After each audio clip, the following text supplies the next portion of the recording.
Qui-Gon Jinn stands out in the history of the Jedi not because he was rebellious for its own sake, but because he was one of the last who still understood what the job actually was. While the Order increasingly related to the Force through doctrine, precedent, and accumulated interpretation, Qui-Gon treated it as a living reality, something that existed in the present tense rather than the archive. He listened instead of reciting. He responded instead of consulting.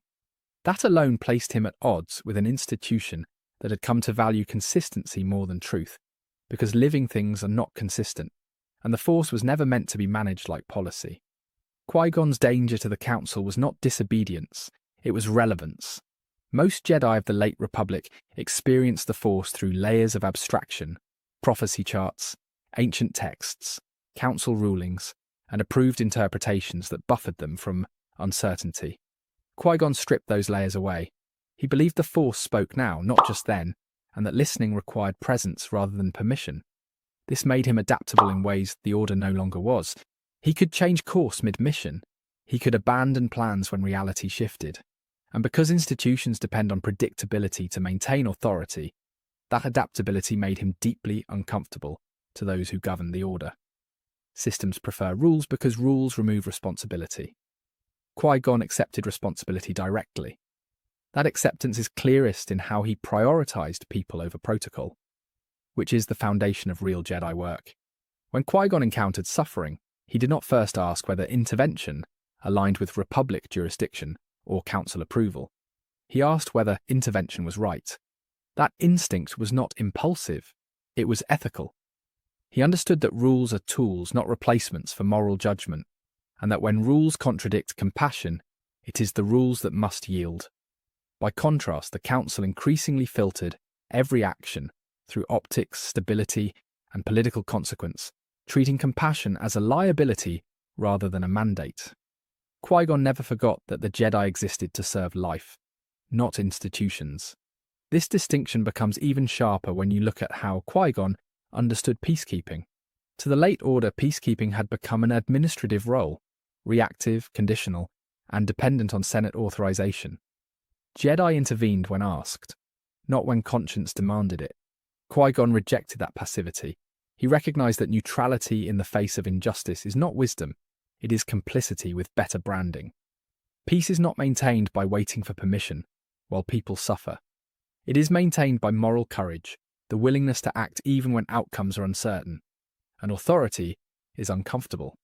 That courage is what defined the Jedi at their origin, and Qui-Gon practiced it long after the Order had grown afraid of it.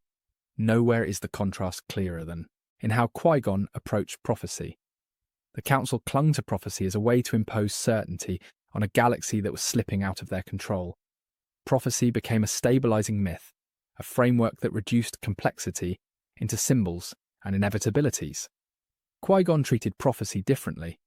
He saw it as possibility, not destiny, as guidance rather than command. That distinction mattered profoundly, because it allowed him to see Anakin Skywalker not as a cosmic instrument, but as a child shaped by trauma, fear, and hope. Where the Council saw risk calculations and metaphysical danger, Qui-Gon saw responsibility. This is why Qui-Gon trusted the living Force more than the institutional Force, and why he kept being right. He sensed danger on Naboo before the Council fully grasped the threat. He sensed Anakin's importance without reducing him to prophecy alone. He sensed imbalance long before the Jedi accepted that the Sith had returned. The difference was not superior mysticism, it was attentiveness. Qui-Gon listened while the Order theorized. He paid attention to what was unfolding rather than what had already been written. In doing so, he stayed aligned with reality while the Council slowly drifted into abstraction. By contrast, the Jedi Order had begun to define wisdom as risk avoidance rather than moral action. Every decision passed through layers of concern about political fallout, public perception, and institutional survival. Justice became something to be managed rather than pursued. Qui-Gon accepted that moral action always carries risk, because doing what is right in an unjust system is inherently destabilizing. The Council feared that destabilization more than they feared injustice itself. Stability became their highest value, and once that happens, any system will begin to sacrifice its purpose to preserve its form. Qui-Gon refused that trade.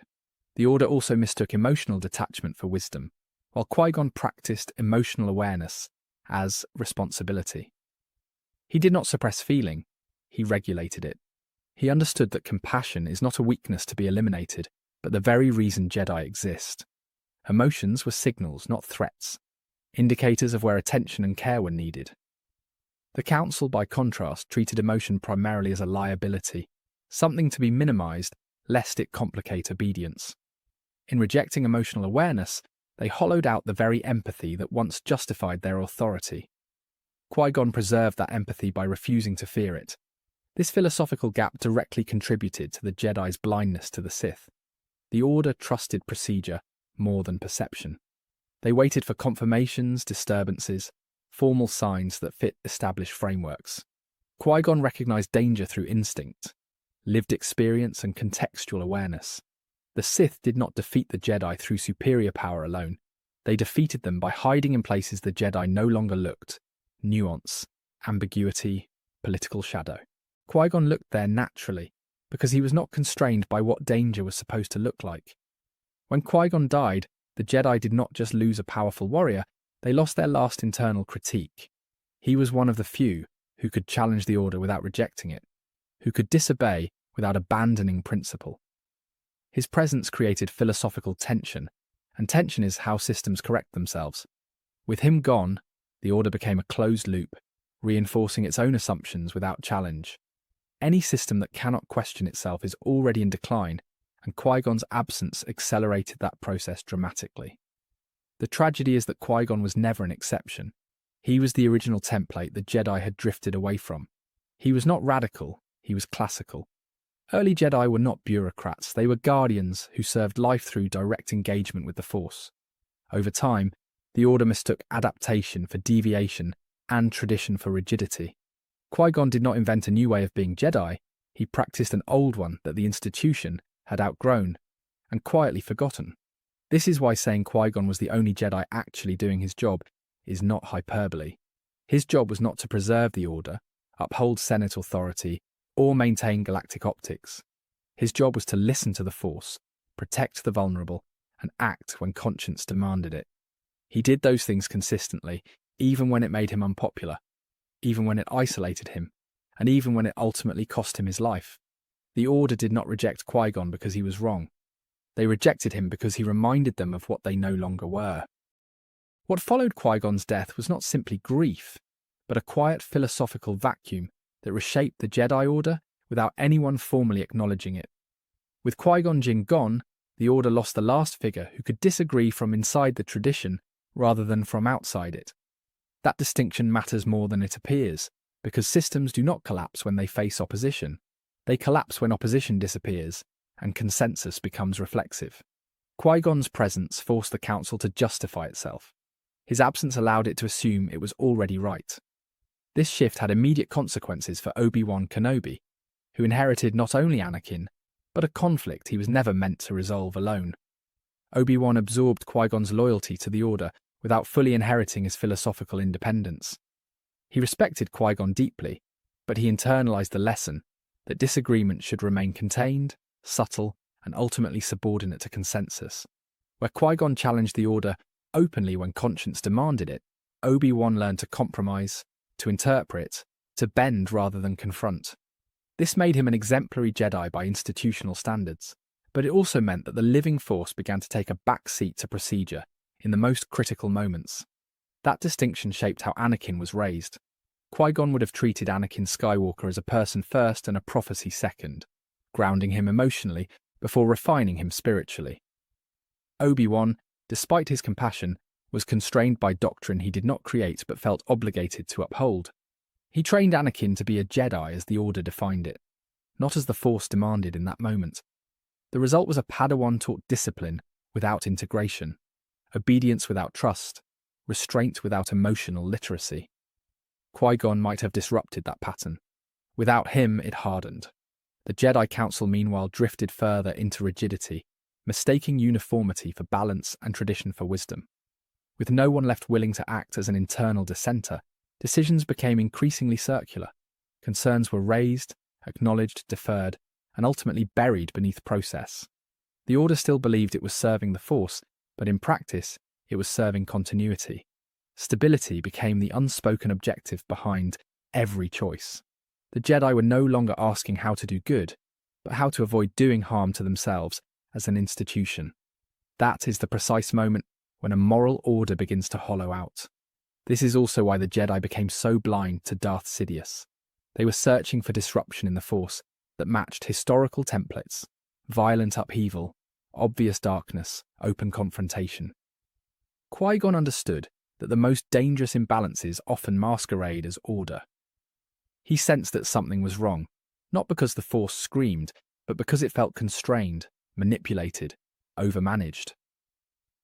The Council, trained to trust formal indicators over intuition, dismissed those subtler warnings. They were looking for storms. The Sith were engineering climate. Qui-Gon's philosophy would have forced the Order to confront uncomfortable truths about itself, about attachment, compassion, risk, and the cost of neutrality. Without him, those conversations never happened. Instead, the Jedi doubled down on what they already knew, codifying restraint into suppression and humility into passivity. They taught themselves that wisdom meant caution, that leadership meant distance, and that involvement was dangerous unless authorized. In doing so, they ceased to be guardians of balance and became custodians of procedure. The Force did not abandon them. They stopped listening to it. The irony is that Qui-Gon's way did not disappear. It simply migrated outside the institution that rejected it. His influence survived indirectly, fragmented, imperfect, but alive. It shaped Obi-Wan's moments of doubt. It lingered in Yoda's late realizations. It resurfaced most clearly in Luke Skywalker, who encountered Jedi philosophy without institutional insulation. Luke listened, acted, failed, adjusted, and listened again. He did not inherit the Order's rigidity, only its ideals, and that difference allowed the living Force to reassert itself through choice rather than doctrine. This is why Qui-Gon matters so much in retrospect. He was not meant to be the hero who saved the Jedi Order. He was meant to be the question they refused to answer.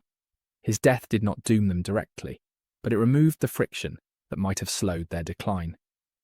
Without friction, systems do not glide smoothly forever. They accelerate until they break. Qui-Gon represented friction, conscience rubbing against comfort, life against policy, immediacy against abstraction. Losing him made the Jedi quieter, more unified, and far more fragile. In the end, Qui-Gon's legacy is not found in councils or archives, but in moments where individuals choose presence over permission. He showed that being a Jedi was never about perfect adherence to rules, but about aligning action with compassion in real time. The Order forgot that distinction, and when it did, it lost its anchor. Qui-Gon did not fail the Jedi. The Jedi failed to understand him, and in that misunderstanding, they lost the one guide who might have led them back to themselves. Thank you for watching. Be sure to like, subscribe, and hit that share button. My main channel is Critical Analysis Hub, where I post Star Wars content about the movies. My secondary channel is Critical Analysis Hub Plus, where I focus on the shows of Star Wars. And my third channel is Critical Analysis Hub XP, where I post comic books. Be sure to take a moment and check them out. Thanks, and may the Force be with you.